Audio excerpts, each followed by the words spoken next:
The most expensive sentence in personal finance is not, "I can't afford it." It is this, "I'm too late." Too late to invest, too late to fix it, too late to build wealth, too late to catch up, too late to matter.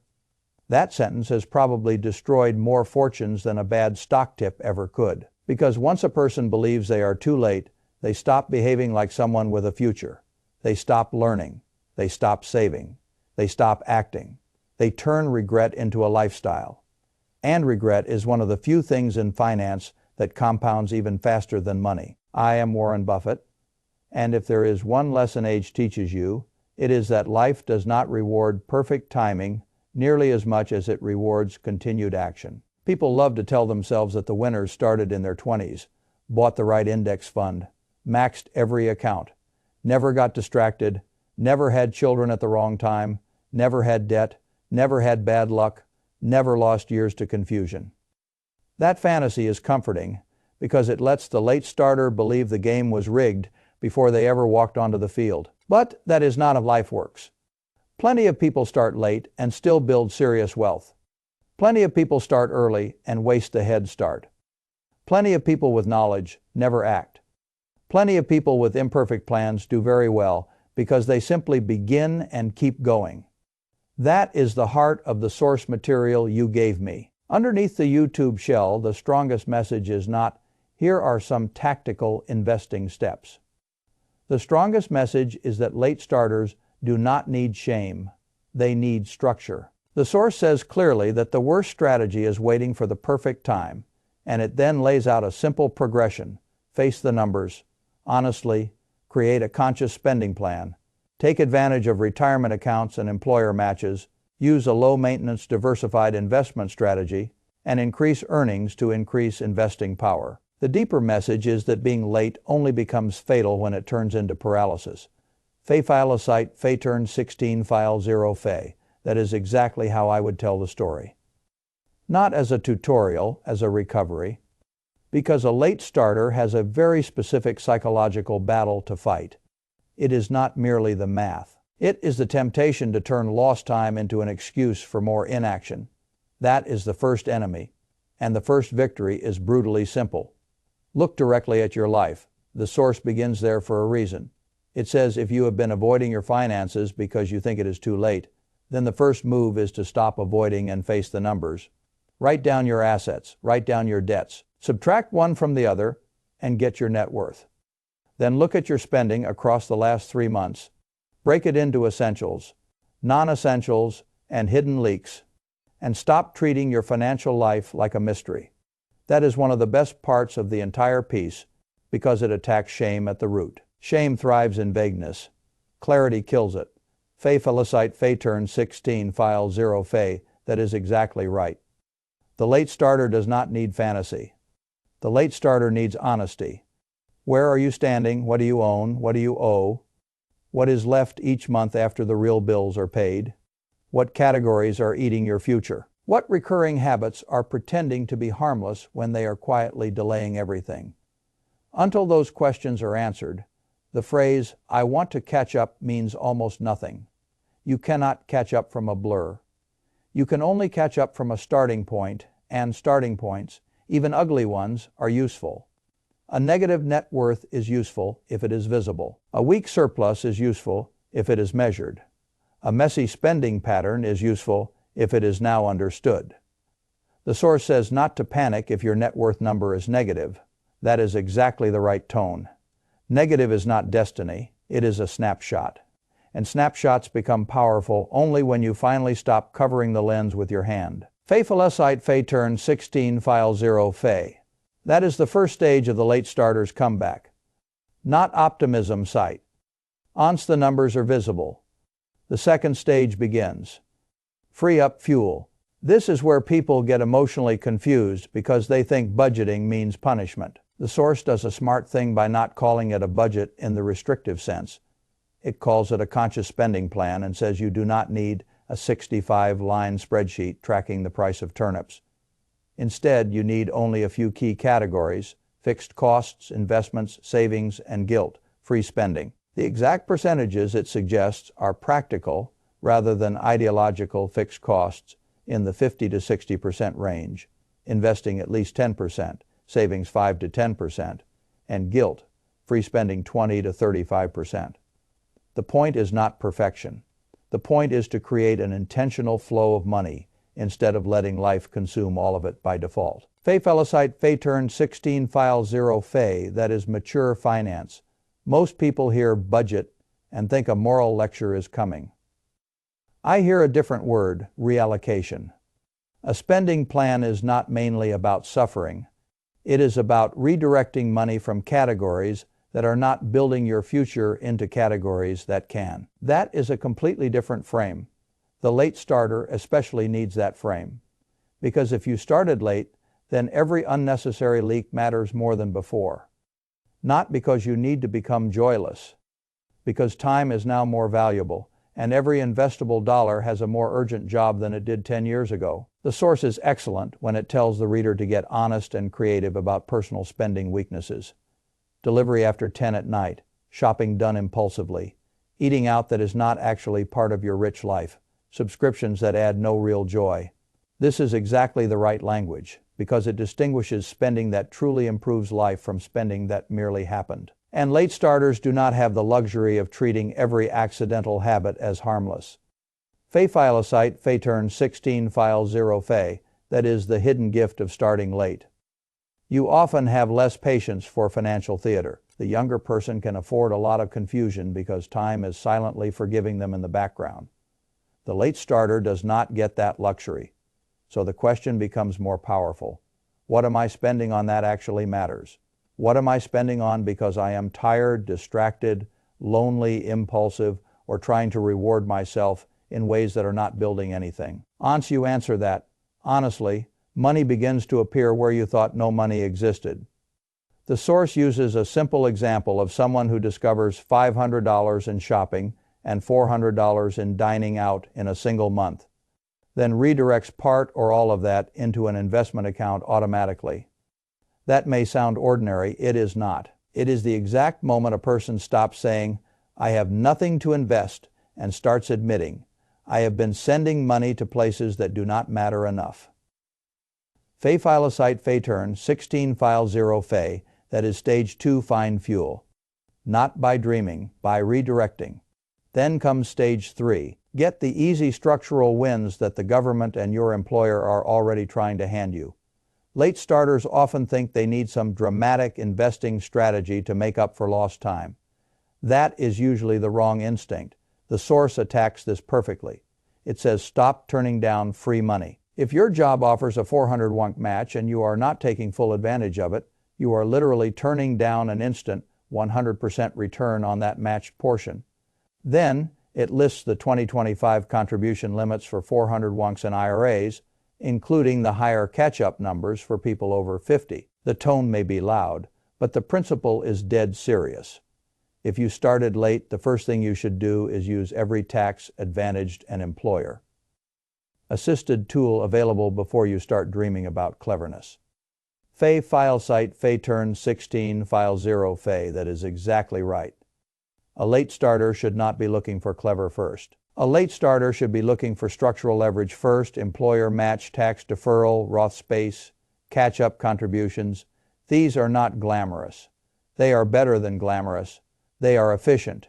And efficiency matters enormously when time has become more precious. The late starter's job is not to prove brilliance. It is to stop wasting advantages. That is why I would tell someone over 50-something very different than I would tell someone at 22. At 22, time itself is carrying a lot of the work. At 50, you need systems that let larger contributions and tax efficiency do more of the lifting.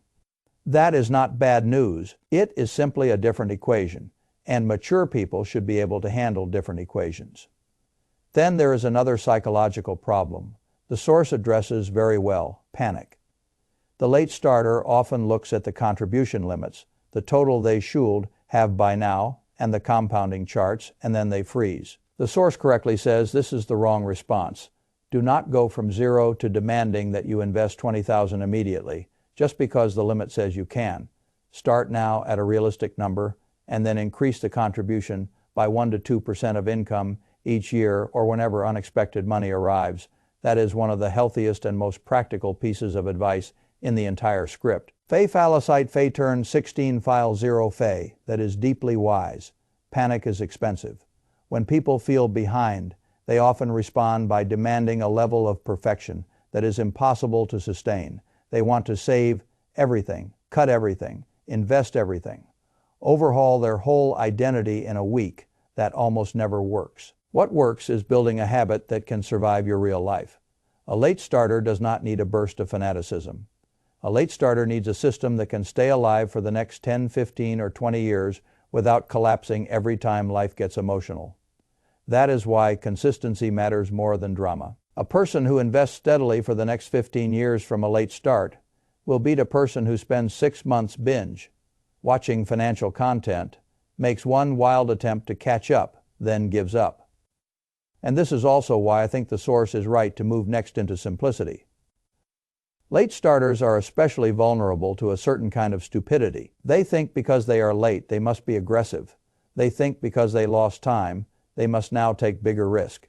They think they need crypto, stock picking, timing, leverage, or some brilliant concentrated bet to repair the delay. That is often the fastest way to lose what little margin they have just built. The source names this mistake directly. It says late starters often assume they need to take on big risks to catch up and then start chasing individual stocks, crypto, or market timing. The script rejects that and recommends a set-it-and-forget-it strategy, especially through target date funds or broad diversified vehicles. It explains target date funds simply one fund matched to your retirement year, diversified automatically, becoming more conservative over time, requiring very little effort. Fay falicite, fay turn 16 file 0 fay. That is exactly the kind of boring wisdom I trust. A late starter does not need excitement. A late starter needs a machine that will keep working. The temptation to become aggressive is really the temptation to erase regret quickly. But regret is not cured by risk. It is often enlarged by it. The person who starts late is better served by durable, automated, low-cost, broad exposure than by trying to pull off some heroic comeback trade. Because wealth is not built by emotional theater. It is built by dollars being given enough time and enough stability to do their work. That is true whether you start at 25 or 55. Now some people will say, fine, but if I started late and my income is not that high, investing alone won't be enough. They may be right, and this is where the source makes another critical move that I respect. It says there is a limit to how much you can cut, but much less of a limit to how much you can earn. Then it pivots into salary negotiation, side income, freelance work, and monetizing existing skills. The point is not that everyone needs a dramatic entrepreneurial reinvention. The point is that a late starter should not worship frugality so much that they neglect earning power. Fay falicite fay turn 16 file 0 fay, that is important. Cost cutting is useful. Income growth is oxygen. And if someone is starting late, there is often a point where earning more becomes the most practical way to accelerate investing without turning life into permanent deprivation. The source does a good job of keeping this grounded. It says do not just vaguely wish for more income, build a raise strategy, gather proof of value, ask directly. If that is not enough, build a side hustle based on real skills, not fantasies, writing, design, technology, consulting, freelancing, whatever can be sold. Honestly, the message is not hustle culture for its own sake.